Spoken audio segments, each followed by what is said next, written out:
nenhuma situação específica, tá? Nenhuma situação que esteja sendo vista, olhando por fora, ela pode ser classificada como auto-amor ou egoísmo, tá? Não existe essa generalização. Nesse tipo de situação é auto-amor, nesse tipo de situação é egoísmo. Por quê? Porque auto-amor e egoísmo, eles estão diretamente ligados com uma condição interna. O que vai definir auto-amor e egoísmo não tem a ver com a situação externa. Ela tem a ver com a situação interna. Então, a gente primeiro precisa desconstruir que nenhuma situação específica você pode avaliar, tipo, não, neste caso é auto-amor, neste caso é egoísmo. Não faça isso, porque você vai acabar caindo num preconceito, num julgamento, porque a mesma atitude do mesmo sujeito numa relação diferente, com uma pessoa pode ser auto-amor, com uma pessoa pode ser egoísmo.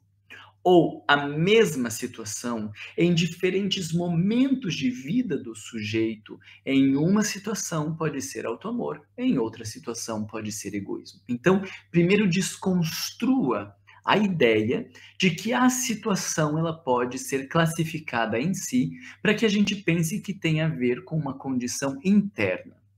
Então, o que eu acredito assim como uma importante chave de análise para você refletir sobre a postura que define o egoísmo ou a postura que pode definir o auto-amor, ela tem a ver com o que você tem. Eu diria numa frase assim: se você pode e você não faz, então isso para mim é egoísmo. Porque lembra lá da definição de dicionário que o egoísmo está ligado a um exclusivismo, né? É um exclusivo, só para mim. Mas, em muitas situações, a minha preservação leva em consideração meu estado do só para mim. O movimento de precariedade ou de falta que eu vivo me faz com que eu me coloque no primeiro lugar, e isso pode ser chamado de autopreservação ou de autoamor. Se você pode e você não faz, isso para mim tem uma cara de egoísmo, porque aí a gente cai no exclusivismo. Agora, por que que isso é difícil da gente entender? Porque se você não tem o que ofertar, então você precisa se nutrir. É a lógica lá da máscara, né? Como que você vai querer colocar a máscara no outro se você não colocar a máscara em você? Você corre o risco de você perder o teu ar. E aí você não consegue ajudar nem o outro e não consegue nem se ajudar. Então, qual é a lógica que tem por trás desta atitude ou desta postura? Eu preciso estar nutrido. Eu preciso estar atendido em algumas necessidades. Eu preciso estar preenchido de alguma forma. E isso eu estou te traduzindo nesta lógica do se você tem e você escolhe não compartilhar. E você escolhe não dar, não fazer, não levar o outro em consideração, isso é egoísmo, porque existindo a possibilidade, você escolhe a si e somente a si. Então, isso é uma postura exclusivista. Isso é uma postura de se colocar como referência. Agora, o grande X da questão é entender o que você tem para ofertar. Ou existem necessidades que são tão importantes que me fazem falta, que colocam a minha própria saúde mental em risco. O que eu estou te dizendo aí, assim, eu não tenho isso para ofertar. Eu preciso me alimentar de algo. Eu preciso olhar para as minhas necessidades. E quando minimamente essas minhas necessidades estão atendidas, eu oferto algo ao outro. A nossa grande tragédia é que parece, né, na nossa sociedade tão limitada em termos de reflexão, parece que todo movimento que eu faço em direção a mim de autoconsideração, de autopreservação, ele é interpretado como um pecado, ele é interpretado como um vício, porque eu não deveria me levar em consideração. E isso é uma fantasia que algumas religiões criaram, uma interpretação equivocada da mensagem de Jesus, como se a gente tivesse que oferecer tudo e um pouco mais. Porque quando não existe uma estrutura psicológica minimamente suficiente para oferecer ao outro, o que que a gente vai fazer? Eu ofereço, mas eu espero retorno. Eu ofereço, mas eu quero reconhecimento. Eu ofereço, e se eu não tenho, eu fico ressentido, eu fico magoado. Então não tem nada de amor, não tem nada de cuidado com o outro, porque eu estou oferecendo algo que eu não tenho.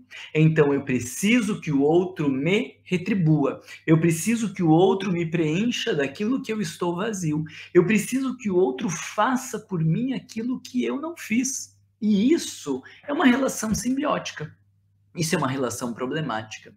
Então, Nietzsche, o filósofo Friedrich Nietzsche, ele faz uma análise interessantíssima do cristianismo, ele desce o cacete no cristianismo, e ele vai dizer em um momento, agora eu não me recordo que livro que é, faz muito tempo que eu li, que ele dizia assim: o único verdadeiro cristão foi aquele que morreu na cruz, afirmando que todo o resto que veio não entendeu a proposta de Jesus. E ele vai dizer: Jesus era tão cheio de si mesmo que ele tinha o que ofertar. Então nós estamos olhando para Jesus não como uma figura religiosa, mas nós estamos olhando para Jesus enquanto uma figura psicológica muito à frente do nosso tempo, do nosso entendimento, nos mostrando, nos dando orientações e direcionamentos a respeito do desenvolvimento interno. Se você não existe, se você não consegue se alimentar, se você não consegue reconhecer o teu lugar, o teu valor, se você está esvaziado de si mesmo, você não encontrando o que tem em si, não tem o que ofertar.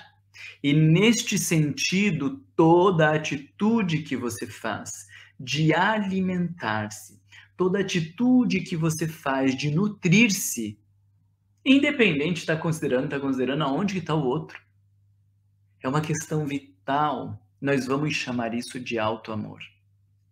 Mas ao mesmo tempo, toda vez que você tem algo, que você está alimentado de algo, que existe algo para ser ofertado e você não oferta, e você não se relaciona com o outro, e você não vive neste sentido de se pôr no contato com o outro, então isso nós vamos chamar de egoísmo. Olha o que eu estou tentando te trazer, vê se fica claro esse raciocínio. O egoísmo ou o auto-amor, ele não tem a ver com uma atitude lá fora. Ele não tem a ver com um comportamento. Nem vamos dizer de uma intenção, porque é difícil de nós entendermos as nossas intenções. O que eu queria que você guardasse é que a postura que pode te ajudar a entender a diferença entre o egoísmo e o auto-amor é o que você tem para ofertar. Porque se você não tem para ofertar, você precisa fazer um movimento de autopreservação. Se você tem para ofertar e não oferta, este é um movimento egoísta. Você vai ver que, com esta reflexão que eu estou te trazendo, nós vamos descobrir que nós somos muito mais egoístas do que nós imaginamos. E, ao mesmo tempo, nós também vamos descobrir que nós precisamos nos alimentar muito mais do que nós nos alimentamos. O interessante, que eu acredito que vai ficando mais claro para você, é que a gente não vai olhar para uma situação como egoísmo ou auto-amor.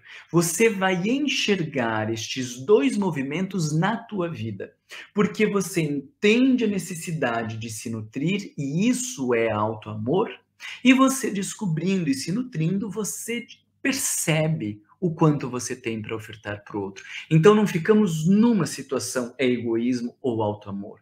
Nós ficamos num movimento da alma de se nutrir e em se nutrindo poder ofertar.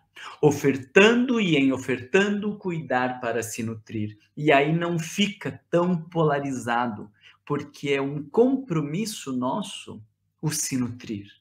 Mas, ao mesmo tempo, todo sujeito que está nutrido tem um compromisso social de ofertar algo. E quando eu digo social, nós estamos falando da relação conjugal, nós estamos falando da relação familiar, nós estamos falando da relação no trabalho, nós estamos falando de todos os lugares que nós transitamos. A grande maioria das pessoas que eu ouvi dizendo eu estou fazendo isso pelo meu movimento de auto-amor, na minha leitura, enxergando alguns elementos mais profundos dessas pessoas, eu afirmava que eram atitudes de egoísmo. E, ao mesmo tempo, muitas vezes ou muitas pessoas que viviam este medo de ser egoístas, este medo de estar desconsiderando o outro, de estar olhando só para si, de ser exclusivista, a grande maioria dessas pessoas, elas estavam carentes de um movimento de auto-amor. Então, elas estavam com medo de ser egoístas, mas na verdade elas estavam não cuidando de si, não se valorizando. É quase como se fosse o oposto que eu queria te dizer. Quando você está com medo de ser egoísta, muito provavelmente é um movimento de auto-amor que você está ou precisa fazer. E quando você tem a certeza que o que você está fazendo é auto-amor, há grandes chances de ser uma atitude de egoísmo.